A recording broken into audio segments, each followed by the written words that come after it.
Okay, I know that sometimes you get a bit ho-ha, exasperated with some of the rhetoric that I throw around. The reason I described my opponents as believing in the Flintstone economy, and I did reprise the term yabba dabba do in Parliament, arguably the first politician to have ever done it, and then I was reminded how very few people nowadays watch the Flintstones, but it reflects a backward-looking, a simplistic view of where our economic fortunes lie in the future. We have got to use our economic resources in such a way that we empower the regions, we actually enable families to continue to live, support their marae, support their community, support their sports clubs, support their church. Okay, you may think that's old-fashioned, but those are classic Kiwi values.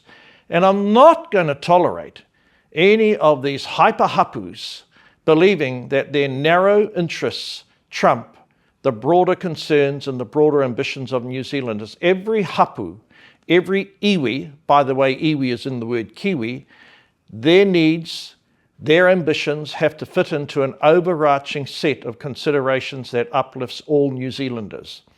Now, the majority of Māori whānau in New Zealand, they actually agree with me.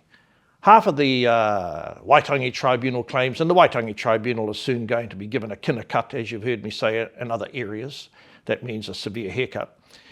The vast majority of working class, garden variety, Māori households, they want the same thing that you and I want for a broader New Zealand empowerment of society.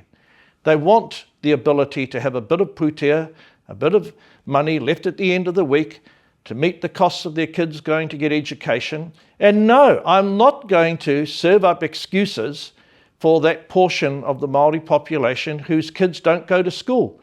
You should be held responsible if your kids are not going to school on a regular basis. If you want to know what the future of New Zealand looks like, look at the behaviour, the conduct and the outcomes that we're seeing today from 13, 14, 15-year-olds.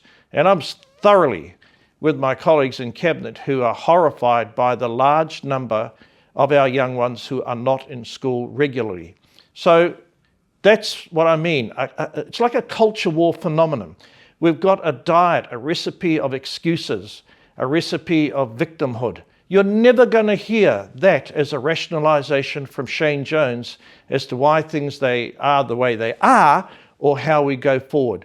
So yes, when I do use these somewhat colourful terms like the Flintstone economy, it's backward looking. It's a simplistic view that we can't move forward by using science and technology and using our natural resources and trading off. Using resources is all about politics. And who's better placed to make those decisions? Your directly elected representatives or these academics in common rooms who get on these various committees that hand out resource consents and other such matters and are never held responsible. So Flintstone economy has a green tinge. Yabba dabba do is a statement of yesterday, which is why I'm very proactive, turbocharging our industry and our economy, and my thoughts are where your interests are. Let's grow our resources, grow our mining, grow our aquaculture and grow our economy, or you're going to watch ourselves progressively become poorer. Kia ora.